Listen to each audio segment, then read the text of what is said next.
everyone, it's Katina Rankin, founder of the nonprofit Katina's Classroom. I am also a children's author, and today I will be reading my civil rights children's book, Emmett Till. Sometimes good can come out of a bad situation.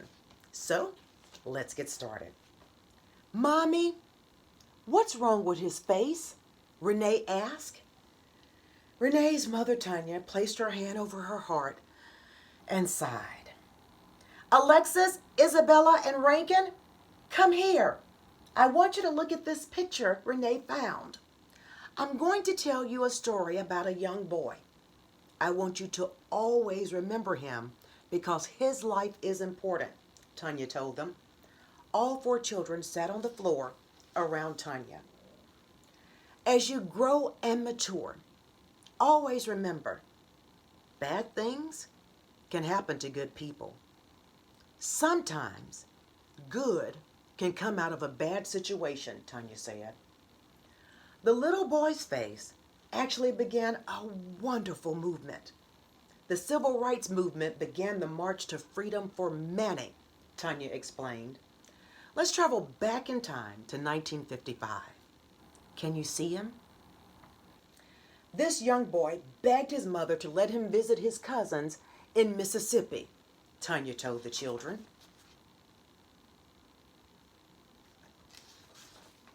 You mean the state that we spell M-I, crooked letter, I, crooked letter, I, humpback, I, Renee said.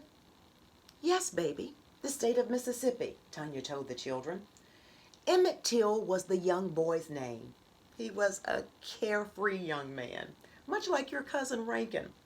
He was taller than his classmates. He was a little stocky or muscular, so people thought he was older than he was.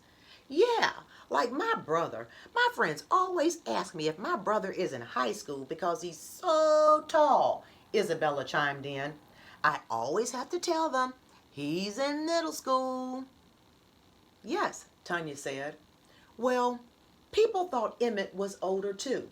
Though he looked like a young adult, he was just 14 years old. Emmett was a little jokester too. Did he like to tell a bunch of jokes? Alexis asked. Exactly, Tanya told her. He and his cousins went to this grocery store one day. There was a pretty lady behind the counter. The boys were joking around and saying, I bet you won't whistle at her. Emmett said, I bet you I will. He let out the loudest hoot, hoo that he could. His cousin Simeon called it a wolf whistle. What's a wolf whistle? Aunt Tanya, Rankin asked. It's a way of getting someone's attention or showing a person you admire their beauty, Tanya explained. Someone might whistle at you little ones because they think you're pretty or handsome, Tanya continued. What happened after he whistled at the woman? Rankin asked. She wasn't a very honest lady. For some reason, she told people that young Emmett touched her inappropriately and whistled at her, Tanya said. Why did she do that, Mommy? Renee asked. A lot of people want to know the answer to your question, sweetheart. Until this very day, we don't know, said Tanya. What happened next? The children asked. The woman's name was Carolyn Bryant. She was married. She told her husband and brother-in-law the fib about Emmett, Tanya answered. You mean she lied? Renee blurted out. Yes, darling. However, we don't say that word, Tanya stated. Emmett was staying with his uncle for the summer. Because the woman did not tell the truth, the women went to the house where Emmett was staying, and the men took Emmett with them, Tanya informed the children. Why did they go to his uncle's house? Asked Renee. They went to find Emmett. They burst into the house and they yanked him out of his bed, Tanya explained. Why? The kids asked. They were very mean men. They had a lot of evil in their hearts, Tanya answered. Are you saying Emmett's face looks that way because he whistled at a lady? Renee expressed with shock. Yes, dear. It was before my time. Let's call your grandmother Peggy into the room to explain, Tanya told them. Their grandmother Peggy walked into Renee's room and she saw the picture of Emmett. She sat down in the rocking chair beside the bed. You grew up in Mississippi in the 50s. Tell us about the state, Alexis told her grandmother. Back in the 1950s, things were different, Mama Peggy began explaining to them. If you looked a certain way, people would treat you differently. Do you mean how kids at my school treat some of the kids who don't have new clothes or kids who wear glasses? The mean kids call them names, Renee said. Sort of, Momo Peggy answered. The kids can't help the fact that their parents can't buy name brand clothes or new clothes for them. The mean kids even hit the kids, Isabella said. In the 1950s and even today, people can't help what color they are born.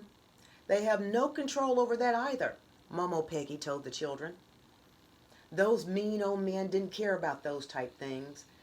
Because Emmett's skin color was darker than theirs, the men thought they would teach Emmett a lesson for whistling at a white woman, Tanya told them as she continued the story about Emmett Till.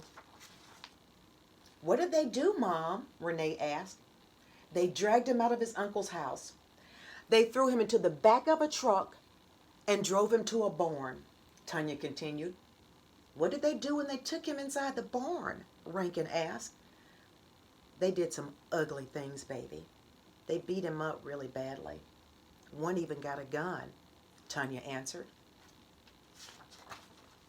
Did they shoot him? Rankin nervously asked. Tanya's sister Dinah walked into the room and leaned against the door without saying a word. She had been listening from the hallway.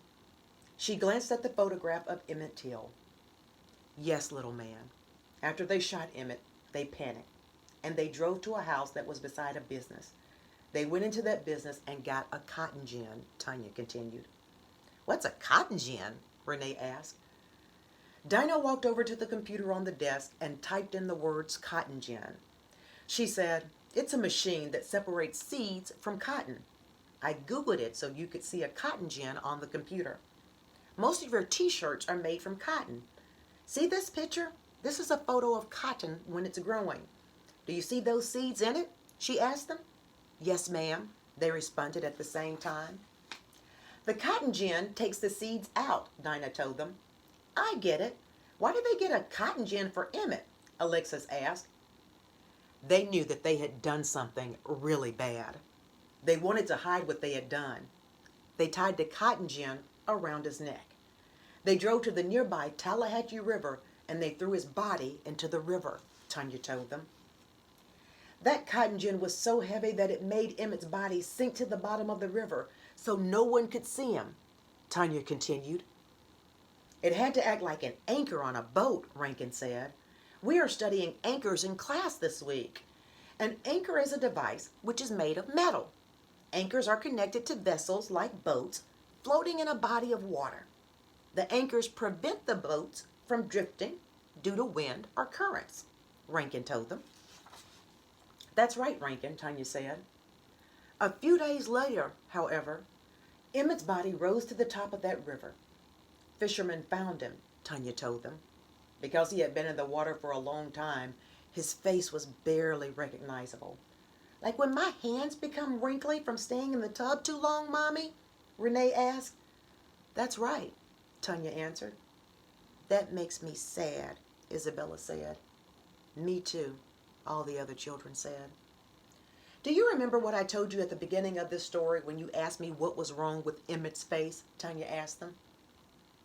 As you grow and mature, always remember that sometimes bad things can happen to good people. And sometimes good can come out of a bad situation, Tanya repeated. Do you remember the name Rosa Parks? Tanya asked the children.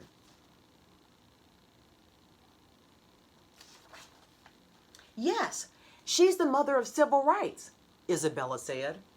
She wouldn't give up her seat on the bus, Renee chimed in.